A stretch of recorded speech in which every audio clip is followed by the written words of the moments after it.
जय श्री राधा कृष्ण। स्वागत है आपका हमारे चैनल पर। आज की इस कथा में आप सुनेंगे वैशाख मास के महात्म की श्रृंखला में 6वें अध्याय की कथा। हमारे चैनल पर सभी प्रकार की व्रत कथाएं सुनने को मिलेंगी, सभी प्रकार के महात्म आपको सुनने को मिलेंगे। तो सभी कथाएं सुनने के लिए और महात्म सुनने के लिए चैनल को सब्सक्राइब अवश्य कर लीजिए और आज की कथा अच्छी लगे तो एक लाइक करके शेयर भी कर दीजिए। साथ ही कमेंट में हरे कृष्ण लिखना बिल्कुल मत भूलिए। तो चलिए अब सुनते हैं वैशाख मास के महात्म के 6वें अध्याय की कथा। 6वें अध्याय की कथा में नारद जी बताते हैं कि कौन से कर्म की वजह से राजा हेमांग छिपकली की योनि से मुक्त हो गए थे। तो नारद जी बोले, हे राजन, वैशाख महीने में मार्ग में चलने से व्याकुल और प्यासे मनुष्यों को जो जलदान नहीं करते वह पक्षी की योनि पाते हैं। उदाहरण के लिए हम एक ब्राह्मण और घर की छिपकली का प्राचीन इतिहास कहते हैं। यह परम अद्भुत संवाद है। प्राचीन काल में इक्ष्वाकु के वंश में हेमांग नाम का एक राजा हुआ था। वह ब्राह्मणों का बहुत बड़ा भक्त था। वह अनिंदक, जित शत्रु और जितेंद्रिय था। पृथ्वी में जितने बालू के कण हैं, समुद्र में जितने जल के बिंदु और आकाश में जितने तारागण हैं, उतनी ही गौ उस राजा ने दान की थीं। उसने बहुत से यज्ञ किए। उन यज्ञों की कुशाओं से पृथ्वी पर कुशा ही कुशा दिखाई देने लगी थी तथा गौ, भूमि, तिल और स्वर्ण दान से बहुत से ब्राह्मणों को प्रसन्न किया था। कोई ऐसा दान नहीं था जो उसने नहीं किया। परंतु हे राजन, सुख की इच्छा करने वाले उस राजा ने एक जल दान नहीं किया था। महात्मा वशिष्ठ जी ने उसे ज्ञान भी कराया कि जल दान करो, परंतु उस दुर्बुद्धि ने अभिमान से कहा, जल तो बिना मूल्य के ही मिलता है, इससे जल दान करने वाले को क्या फल मिलेगा। ऐसी अनेक बातें कहीं और ब्राह्मण को जल का दान नहीं किया। कहने लगा कि अलभ्य वस्तु दान करने से पुण्य मिलता है और यही सही भी है। वह राजा लूले, लंगड़े, दरिद्री और जीविकाहीन ब्राह्मणों की सेवा करता था, परंतु वेद पाठी, तत्वज्ञानी और ब्रह्मवादियों की पूजा नहीं करता था। राजा का कहना था कि विख्यात ब्राह्मणों की पूजा सेवा तो सभी लोग करते हैं, परंतु अनाथ, बिना पढ़े, लूले, लंगड़े ब्राह्मण और दरिद्रियों की बड़ी दुर्गति है। अतः ऐसे ही लोग मेरी दया के पात्र भी हैं। इस प्रकार वह दुर्बुद्धि कुपात्रों को दान देता रहा। इस महादोष के कारण 3 जन्म तक उसे चातक की योनि मिली। एक जन्म में गिद्ध बना, उसके बाद 7 जन्म तक कुत्ते की योनि में रहा। फिर हे राजन, वह एक राजा के घर में छिपकली की योनि में जाकर रहा। उस राजा का नाम श्रुतकीर्ति था और मिथिलापुरी का राजा था।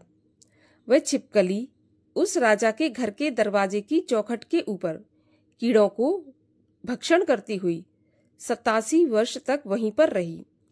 एक दिन देवयुग से मुनिवर श्रुतदेव नाम के ऋषि दोपहर के समय मार्ग से व्यथित मिथिलापति के पास आए।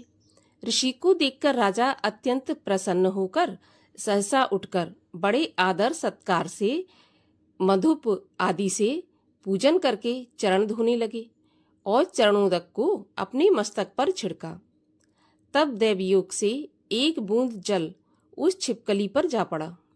जल की बूंद पड़ते ही उसे ज्ञान हो गया और नाना प्रकार की योनियों के दुखों से दुखित हो ब्राह्मण देवता से हाय हाय करके कहने लगा कि हे ब्राह्मण, मेरी रक्षा करो, मेरी रक्षा करो।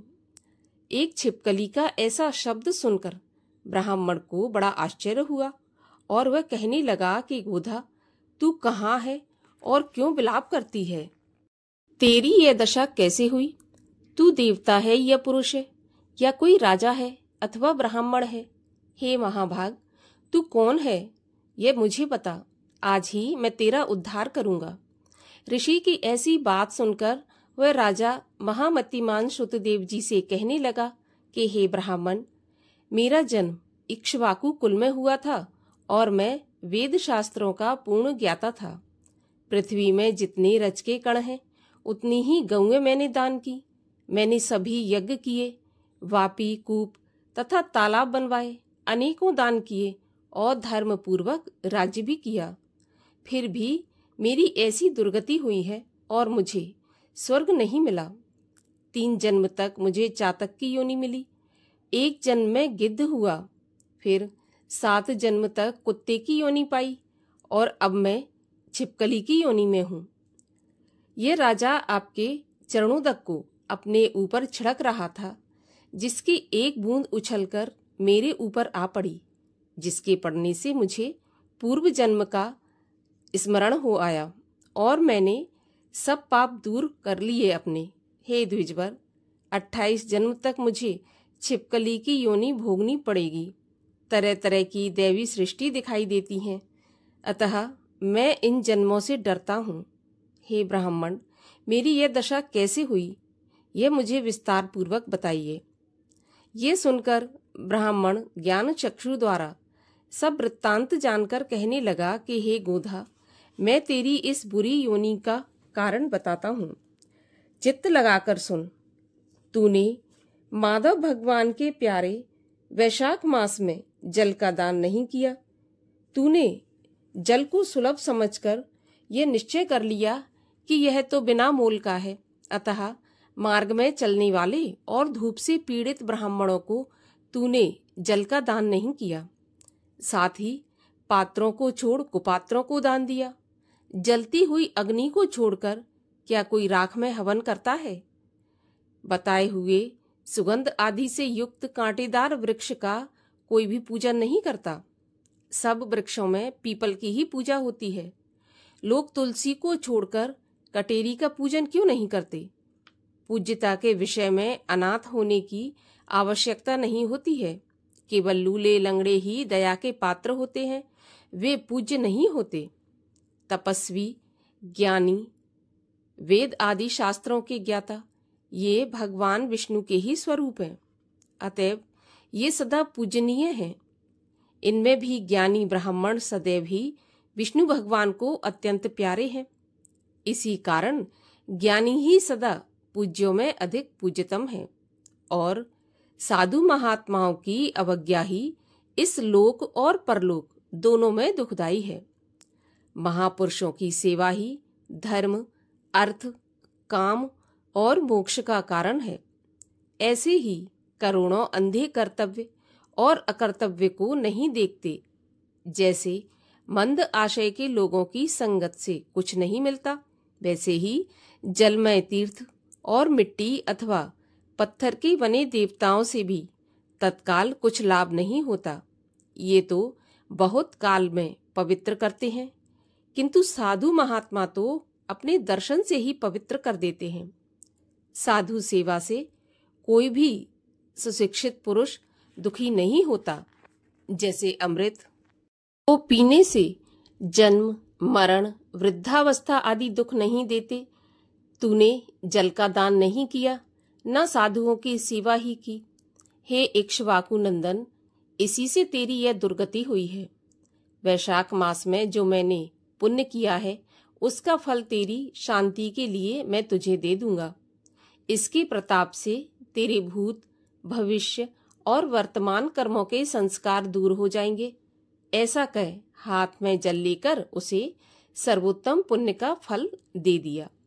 इस प्रकार जब उस ब्राह्मण ने वैशाख के एक दिन के स्नान का फल उसे दे दिया, तब उसके सभी पाप दूर हो गए और छिपकली की योनि त्याग कर दिव्य विमान पर चढ़कर दिव्य माला, वस्त्र और आभूषण पहनकर मिथिलापुरी के महल में सब प्राणियों को देखते देखते हाथ जोड़कर मुनि की परिक्रमा करके नमस्कार करके और आज्ञा लेकर स्वर्ग को चला गया।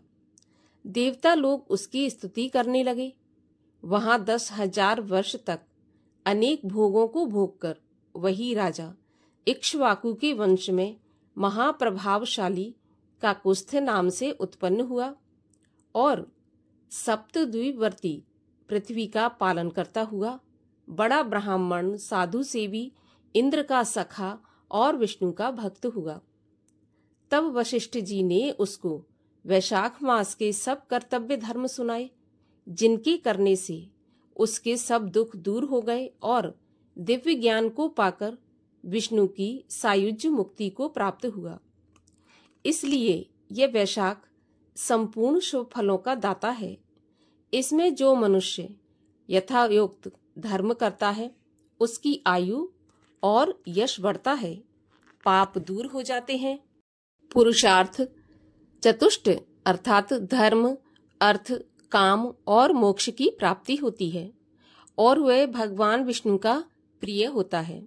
अतएव ब्राह्मण, क्षत्रिय, वैश्य, शूद्र ये चारों वर्ण तथा ब्रह्मचारी, गृहस्थ, वानप्रस्थ और सन्यासी चारों आश्रम वाले मनुष्यों को वैशाख मास के बताए हुए कर्म अवश्य करना चाहिए। इस प्रकार वैशाख मास के 6वें अध्याय की कथा का यहीं पर समापन होता है। आगे के अध्यायों की कथा सुनने के लिए और हमसे जुड़े रहने के लिए चैनल को सब्सक्राइब करके बेल आइकन पर प्रेस अवश्य कर लीजिए और कथा अच्छी लगी हो तो एक लाइक करके शेयर भी कर दीजिए।